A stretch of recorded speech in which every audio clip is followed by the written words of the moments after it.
To fa bayan ɗauke mahaifiyar mawaƙi Dauda Kahutu Rarara da aka yi a jihar Katsina, an ga yadda ɗimbin al'umma ke ci gaba da nuna alhininsu da wannan ibtila'i da ya faru ga mawaƙin.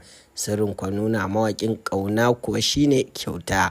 Kamar yadda kuke gani a cikin wannan bidiyon, Dauda Kahutu Rarara ne ke tallafawa mutum 15,000 da kyautar kayan abinci da kuma kuɗin cefane na ranar sallah da ta gabata. Mawaƙin dai ya tallafa wa mutum 15,000 da kayan abinci, sannan ya ware naira miliyan 75 ya ba wa kowannensu naira 5,500 domin su yi cefane na ranar sallah. Dauda Kahutu Rarara ya yi wannan taron ne a garin Kahutu da ke karamar hukumar Danja a jihar Katsina.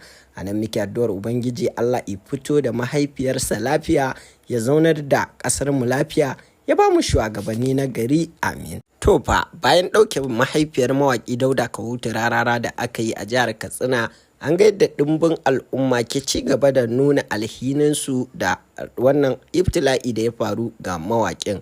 Sirrin kwa nuna mawaƙin ƙauna kuwa shine kyauta. Kamar yadda kuke gani a cikin wannan bidiyon, Dauda Kahutu Rarara ne ke tallafawa mutum 15,000 da kyautar kayan abinci da kuma kuɗin cefane na ranar sallah da ta gabata.